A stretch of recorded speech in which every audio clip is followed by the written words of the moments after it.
Hello viewers, মজাদার recipe নিয়ে হাজির হইলাম। ছোট মাছ দিয়ে কাঁঠালের বীজ রান্না। তো একদমই এই ইউনিক রান্নাটা কিভাবে করি সেটাই দেখুন। দারুণ মজা লাগে এই কাঁঠালের বীজ দিয়ে ছোট মাছের। তবে এটা পুরোটাই হাতে মাখা তৈরি করব। এজন্য নিয়েছি মোয়া মাছ আর কাঁঠালের বীজ।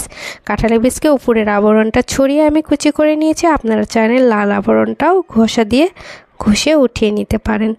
তো এটার কোনো আমার দরকার নেই, এমনি আমার কাঁঠালের বিচি খেতে ভালো লাগে, এজন্য আমি নিয়ে নিয়েছি। আর কিছু অনেকগুলো পেঁয়াজ কুচি দিয়ে দিয়েছি। এটা হাতে মাখা করবার জন্য আমি প্যানেতেই একবারে সবগুলো উপকরণে দিয়ে একবারে মেখে নিব।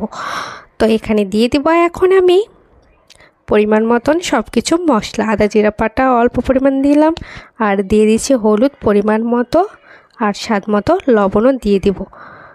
নতুন বন্ধুদের জন্য অনেক অনেক ভালোবাসা ও শুভেচ্ছা, পুরাতন বন্ধুদের জন্য অনেক অনেক অভিনন্দন। লবণ দেওয়ার পরে এখানে দিয়ে দিচ্ছি আমি শুকনো মরিচের গুঁড়ো, আর কাঁচা মরিচ বাটাও অল্প পরিমাণ দিলাম। শুকনো মরিচের গুঁড়োও দিয়েছি, কাঁচা মরিচের বাটাটাও অল্প দিয়েছি। দিয়ে ভালোভাবে একটু মেখে নিচ্ছি। আপনারা চাইলে কাঁচা মরিচ চিরাও দিতে পারেন। তো ভালো করে মেখে নিচ্ছি সবগুলো উপকরণ, দেখতে পাচ্ছেন অনেক সুন্দর করে মেখে নিলে এটা খেতে কিন্তু দারুণ মজা লাগে। একদম ভালো করে মেখে দেখতে পাচ্ছেন মনে হচ্ছে তরকারিটা বোধহয় হয়ে এসেছে। তো এখন দিয়ে দিব পরিমাণ মতন জল, দিয়ে একটু নাড়াচাড়া করে ঢাকনার সাহায্যে ঢেকে দিব যতক্ষণ পর্যন্ত না এটা ভালোভাবে সিদ্ধ হয়ে একদম তরকারিটা একটু কমে আসছে। এদিকে কিন্তু আমি ছোটো মাছগুলো ভেজে নিয়েছি। ছোটো মাছ ভাজা কিন্তু আমি দেখাইনি যদিও।